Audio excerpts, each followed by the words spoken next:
बिस्मिल्लाहिर्रहमानिर्रहीम। अस्सलाम वालेकुम। आप देख रही हैं मुझे मेरे यूट्यूब चैनल पर और मैं मुज़म्मिल अवान हूँ। सुप्रीम कोर्ट ऑफ पाकिस्तान का प्रैक्टिस एंड प्रोसीजर बिल जिसके ऊपर अदलिया ने ताहुक्म सानी अमल दरामद रोका, वही बिल कुछ दिन बाद कानून बन गया।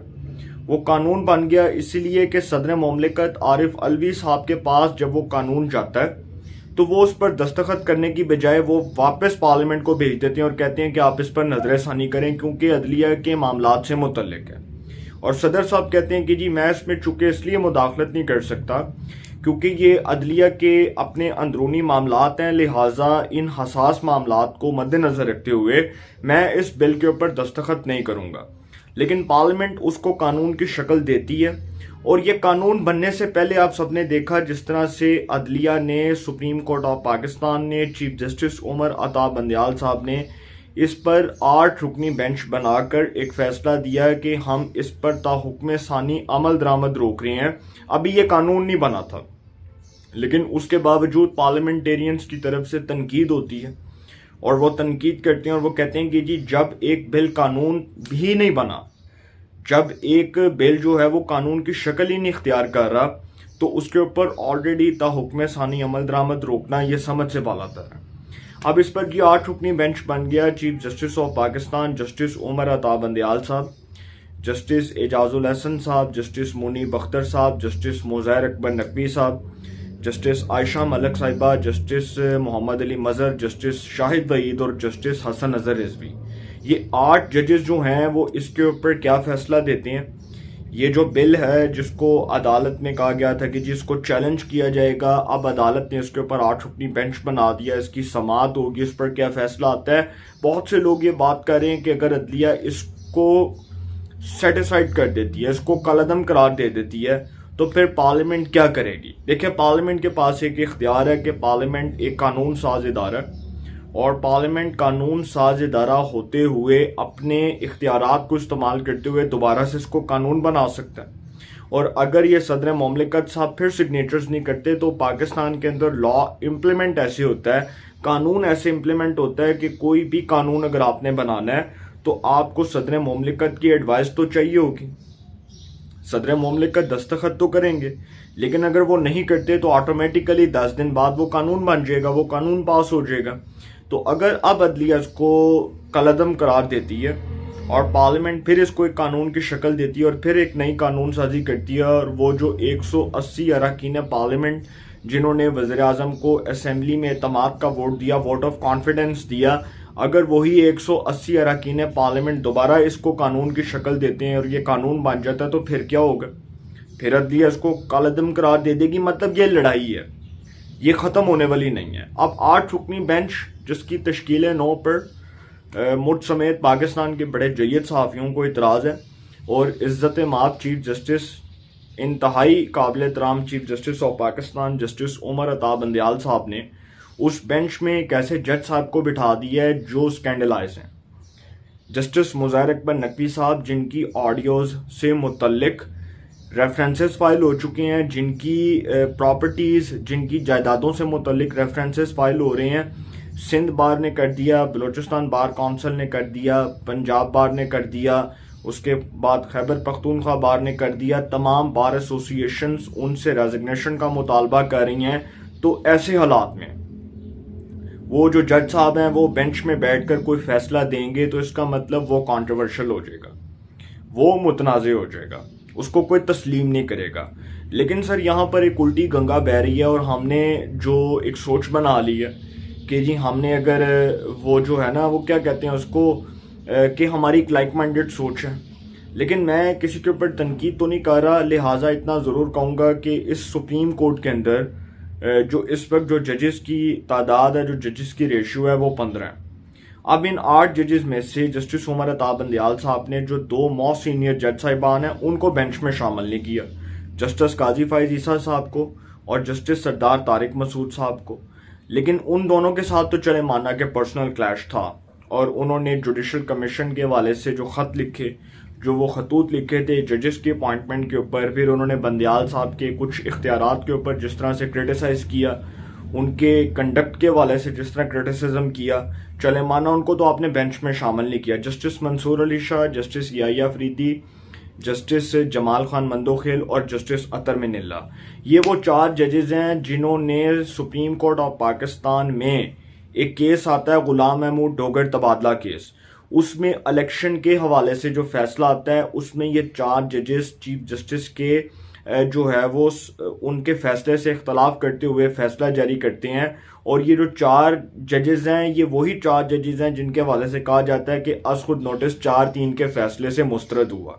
वो जो अक्सरियती फैसला था 4 जजेस का, जिसमें justice Jamal Khan Mandokhail, justice Yahya Afridi, justice Mansoor Ali Shah और जस्टिस अतर मिनिल्ला, वो 4 जजेस ने फैसला दिया, वो अज खुद नोटिस 4-3 से मुस्तरद हुआ।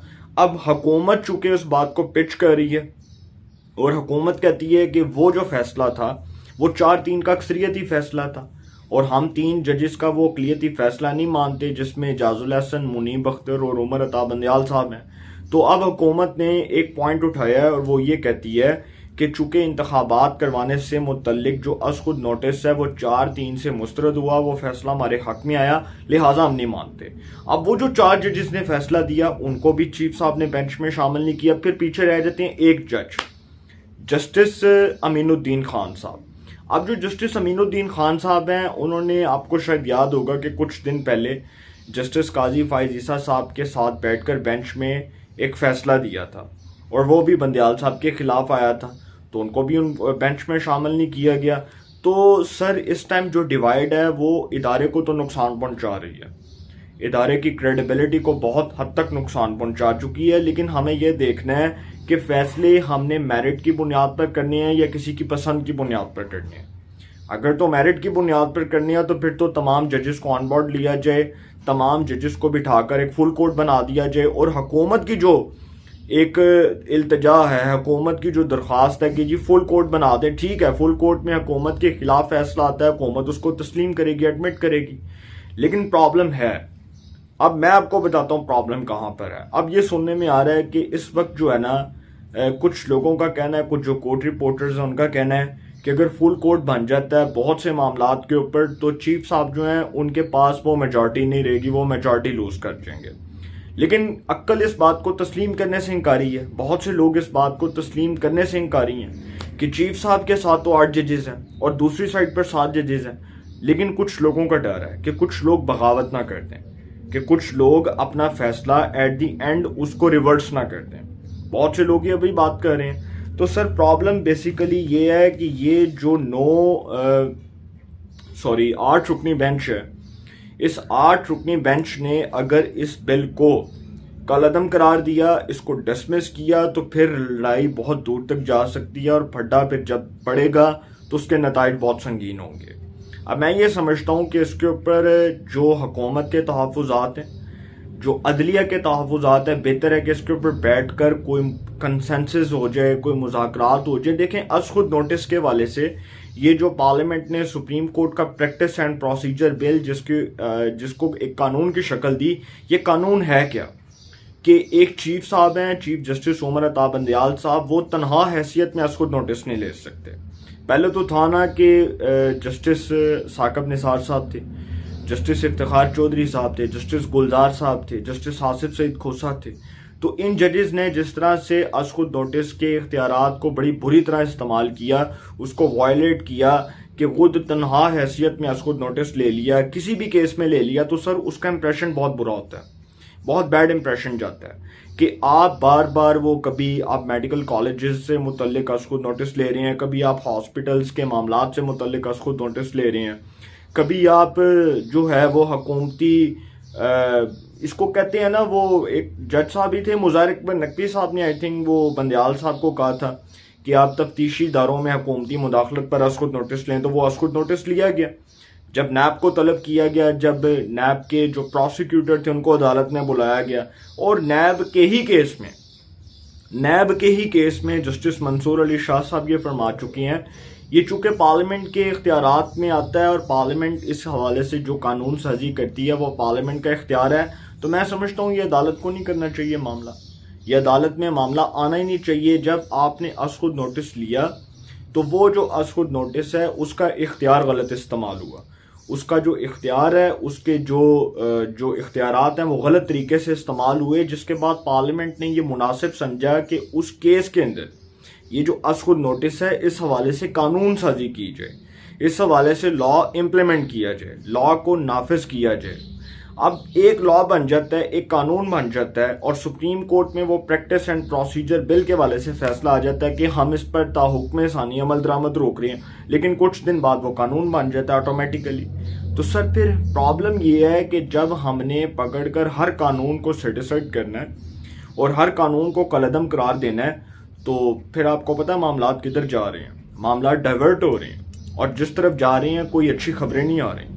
तो मैं ये समझता हूँ कि पार्लियामेंट जो कानून साज इदारा है, ठीक है, कानून साजी करना हर इदारे का राइट है, उसका फ़र्ज़ है।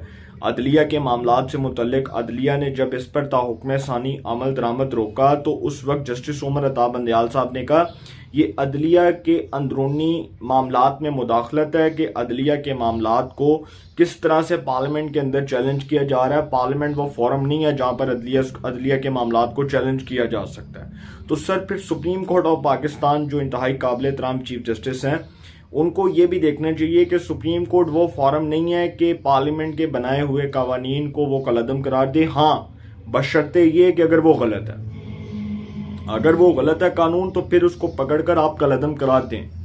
लेकिन अगर वो गलत नहीं है और पार्लियामेंट के इख्तियारात हैं, पार्लियामेंट ने कानून साजी की, तो बिल्कुल ठीक है। अब एक नैब का कानून है, वो इम्प्लीमेंट हुआ, उसके अंदर तरमीम हुई, उसको चेंज किया गया, उसी नैब के कानून से कितने लोगों को बेनिफिट्स मिलेंगे। कि पहले तो था ना कि नैब का दिल किया, जिसको दिल किया गिरफ्तार कर लिया, जिसको दिल किया पकड़ के जेल में डाल दिया, और नैब की ही कस्टडी में कितने लोग जो हैं वो मरे, कितने लोग जो हैं वो उनके मरने की इतलात मौसूल हुई, आपके सामने है। तो सर जिस तरह के कानून बन रहे हैं, इस तरह के कानून कवानीन अगर अदालत में चैलेंज होंगे और अदालतें अगर उसके ऊपर फैसला देंगी तो फिर रोला तो पड़ेगा। तो देखते हैं जी अदालत इसके ऊपर क्या फैसला देती है। मैंने तो आपके सामने जो मेन पॉइंट्स थे वो डिस्कस किए। उमर अता बंदयाल साहब जो हैं उन्होंने 8 रुकनी बेंच बना दिया, लेकिन इस बेंच की तश्कील 9 के ऊपर पहले दिन ही इतराज़ उठ जाएगा जब ये समाअत होगी। तो मैं ये समझता हूँ कि इसके अंदर जो एक जज साहब हैं जिनकी ऑडियो से मुतल्लिक, उनकी प्रॉपर्टीज़ से मुतल्लिक बहुत संगीन इल्ज़ामात हैं, बार बार रेफरेंसेस दायर हो रहे हैं, तो चीफ साहब जो हैं वो बेसिकली ज्यादती करेंगे एक ऐसे जज को बिठाकर जिनका कोड ऑफ कंडक्ट मेलाफाइडी है, मैं ये समझता हूँ। और फिर बार काउंसिल्स प्रोटेस्ट करेंगी। सुप्रीम कोर्ट बार की जो वो सदर हैं आबिद जुबैरी साहब, वो तो ऑलरेडी उनके खिलाफ एक इतनी बड़ी चार्जशीट है कि उनकी ऑडियो से मुतल्लिक जो वो परवेज लाई साहब को हदायत दे रहे हैं। तो सुप्रीम कोर्ट की जो बार है वो भी डिवाइड है, और आप देख लें कि अक्सरियत जो है वो आबिद जुबैरी साहब जो सदर हैं उनके खिलाफ है। तो एहसन बोन साहब जो इससे पहले सुप्रीम कोर्ट बार के सदर रहे, वो भी इसके ऊपर बड़ा अच्छा मौका पेश कर चुकी हैं, वकला बरादरी भी कर चुकी है। तो इस पर आपको वकील मुझसे बेहतर आपको एनालिसिस पेश कर सकते हैं और बता सकते हैं, लेकिन इसके ऊपर प्रोटेस्ट होगा सर कि पार्लियामेंट के इख्तियारात अगर अदलिया में इसी तरह चैलेंज होते सेटिस्फाइड होते रहे तो फिर पाकिस्तान बार काउंसिल कह चुकी है कि ये हम इस पर प्रोटेस्ट करेंगे, वकला बरादरी कह चुकी है। और अगर जस्टिस मुज़ाहिर अकबर नकवी साहब बैठकर किसी भी बेंच में हुकूमत के खिलाफ कोई केस सुनेंगे तो वो फैसला एक तरफा फैसला होगा, वन साइडेड होगा, उसको कोई तस्लीम नहीं करेगा। बिल्कुल ऐसे जिस तरह गुलाम अहमद डोगर तबादला केस में सुप्रीम कोर्ट का ही फैसला है, सुप्रीम कोर्ट का ही फैसला है कि इनका तबादला रोक दिया जाए। Justice Ejazul Hasan, justice Muzahir Naqvi, justice Muneeb Akhtar, ये 3 रुकनी बेंच का फैसला है कि इनका तबादला रोक दिया जाए। लेकिन गुलाम अहमद डोगर साहब रिटायर हो गए, वो फैसला सुप्रीम कोर्ट का कहीं इंप्लीमेंट होता नजर नहीं आया, किसी ने नहीं उसको कबूल किया। तो सर इस तरह के जब तक फैसले आते रहेंगे तब तक तनकीद होगी, लोग उंगलियां उठाएंगे। तो इदारे की साख को बहाल करने के लिए, इदारे की इज्जत और उसके वकार में इजाफा करने के लिए चीफ जस्टिस ऑफ पाकिस्तान इंतहाई काबिल एहतराम उमर अता बंदयाल साहब को चाहिए कि वो इदारे को स्ट्रेंथन करने के लिए, मजबूत करने के लिए कोई जामिया हिकमत अमली बनाएं और ऐसी पॉलिसी मुरतब करें कि लोगों का अदलिया पर से एतबार ना उठ सके। लोग अदलिया पर एतबार करें, लोग अदलिया को अपना इदारा समझें, उसको अपना घर समझें, उसकी जो इज्जत है वो बेतौकीरी की तरफ ना जाए। ये चीज़ें चीफ साहब को देखनी पड़ेंगी। मैंने आपके सामने पॉइंट्स डिस्कस किए, देखते हैं आगे क्या होता है। अपनी राय का कमेंट्स में ज़रूर इज़हार कीजिएगा। इंशाल्लाह एक नए सेगमेंट के साथ फिर मुलाकात होगी। अपना बहुत ख्याल रखिएगा। अल्लाह ने के बाद।